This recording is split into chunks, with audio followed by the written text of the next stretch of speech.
Christmas time is here. Everybody cheer. It's a pretty little decoration, ain't it?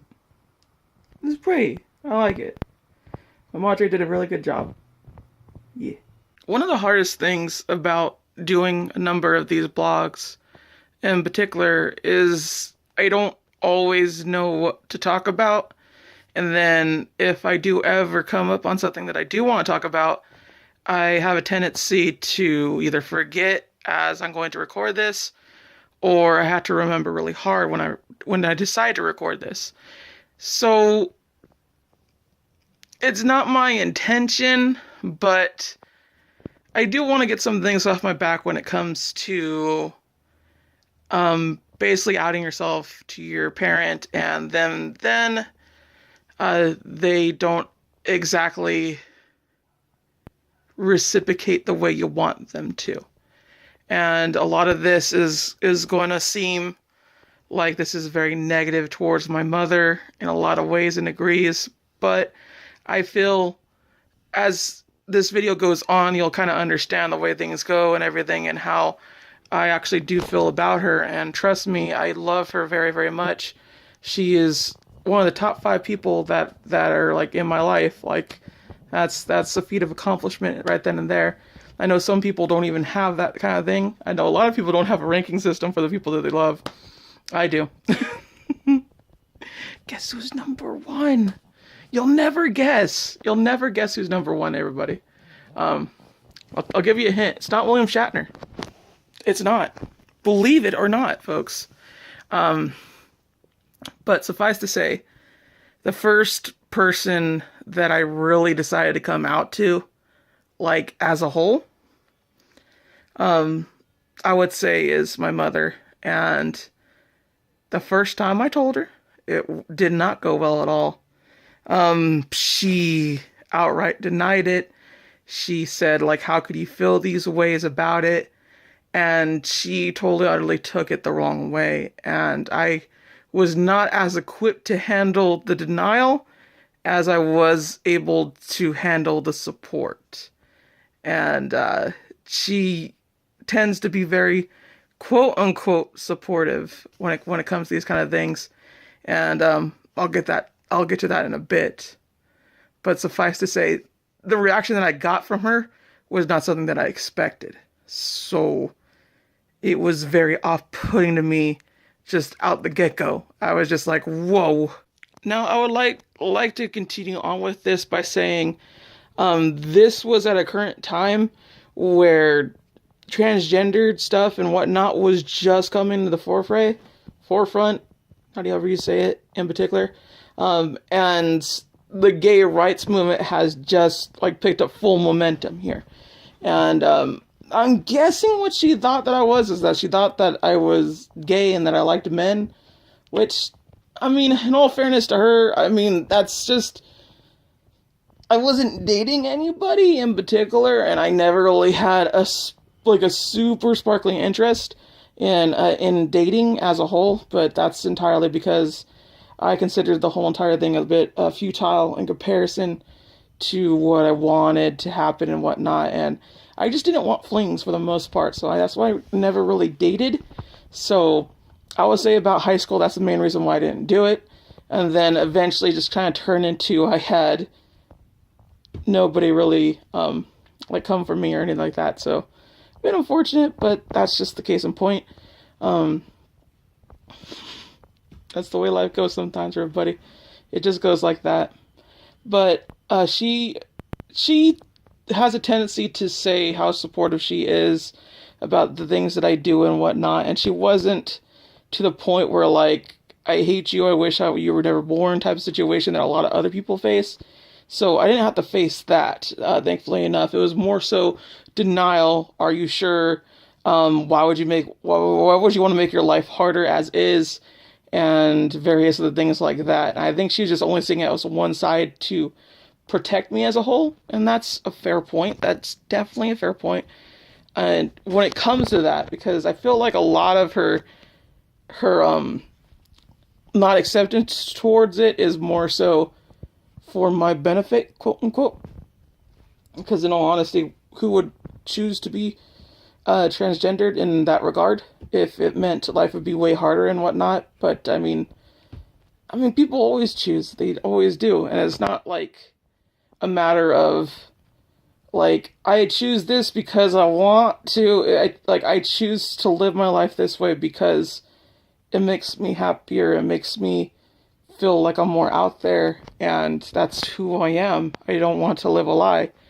It's basically instead of choosing to like do that, you're choosing not to live a lie, and that's kind of my whole entire idea with choice in the matter when it comes to that, and it's something that I'm sure not a lot of people will agree with outright, but it's the way that I look at to these things is that it is a choice in wanting to be out. It's a choice to want to continue to do this kind of stuff, and it's a choice to continue to do it. And by all means, by doing those things, by being true to yourself, you are definitely in danger, most definitely. And I understand that plight of hers that she would want to have. And it was very hurtful to me when that happened because I was expecting way too supportive mom that really wanted to go help and stuff like that. And that's not what I got. It's fair. I mean, it's just different expectations for different folks and whatnot. And I'll admit it did set me back a lot. It really did. Started questioning my own self, questioning whether or not I really, really did want to do this. And the dot stayed. It's still there, and it's still like popped up, and it's still something that like continue on to this very day. And this was like from when I was like 18 to 19, and some pretty bad things happened into my life then and there. And I guess maybe that's the reason why she may have thought that too, because admittedly enough, the timing of it is a little convenient for various other things to like have gone down and be like, are you really sure, or are you just making a desperate move? And I kind of get how that would be a desperate move, but not really. But that's kind of just the way things go. Basically, the biggest point I'm trying to make here is how to say she wasn't inherently in denial of me wanting to do this, but rather inherently in denial of me choosing to do this more than anything else. And that's largely the whole entire point here, was that she was doubting me. She was doing all these things. I'm just like, my hair went, why this? Why this instead of a curl? Whatever. Stay where you are, you stupid hair. Like, it's pretty much just, I get why she was afraid and why she just couldn't accept it.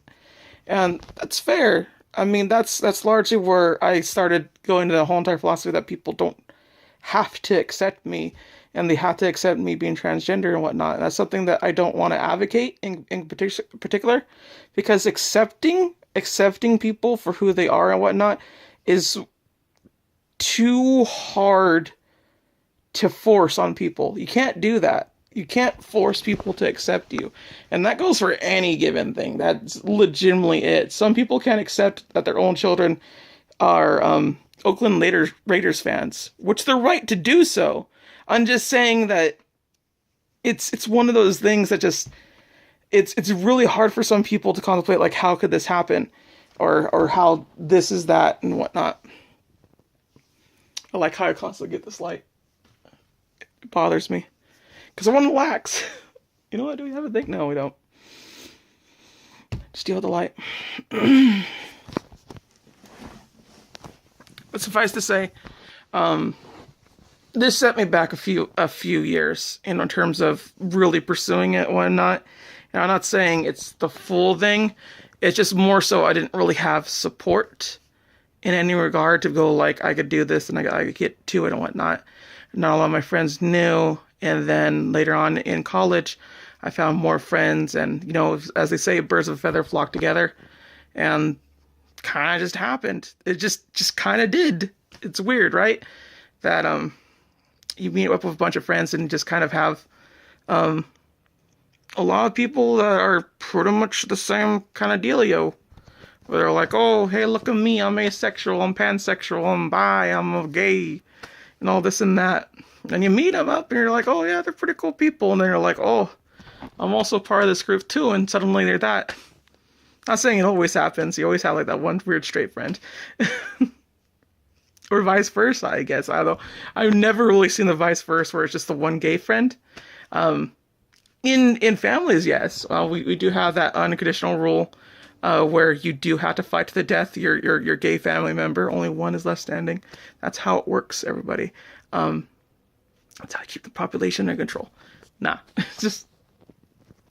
But my major point being here is that not getting that support from my mother at the very beginning was hard on me. And it did hurt. But the upside to that is that she has eventually accepted this, and she has eventually went, okay, I understand now. That's who you are. That's who you want to be. And I could accept that. Not necessarily that she accepts me, but she accepts the situation I'm currently in, and she's trying to do what she can to get adjusted to it. Now, the way that she's actually adjusting to things and whatnot is something that's been bothering me as of late, because she'll constantly say male things, male pronouns, and do all these things. And she won't do this on purpose. She's not going to do this on purpose, but that's kind of the worst part about it, is that when you don't do it on purpose.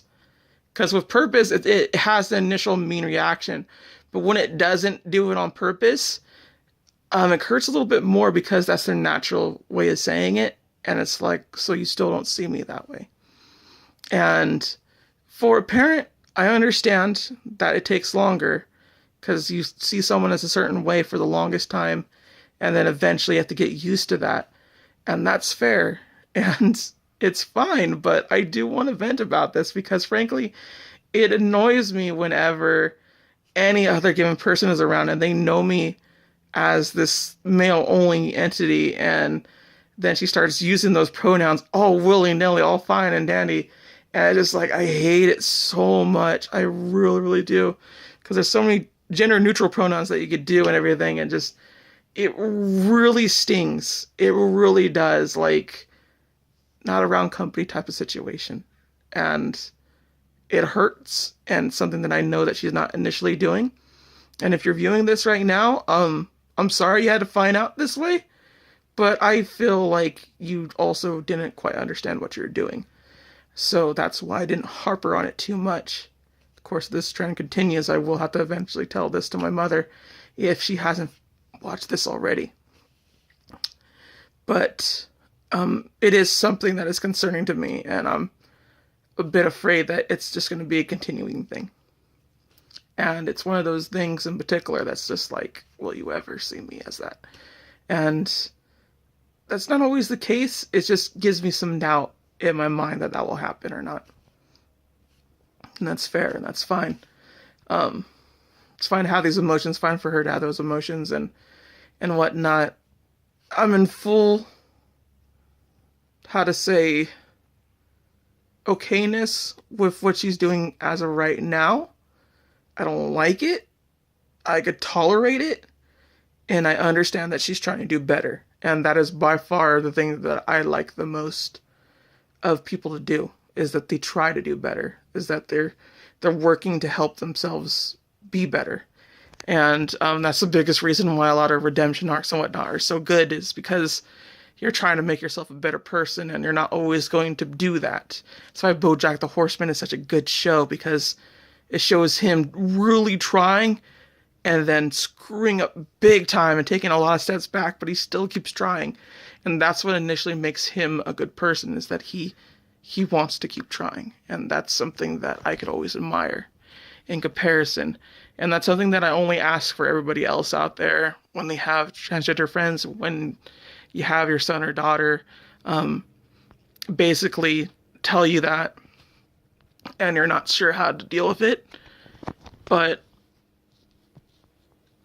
is if you keep trying, eventually they'll be able to get along with each other and whatnot. But you have to try. It can't just be a simple matter of like, well, I'm trying. It can't be like that.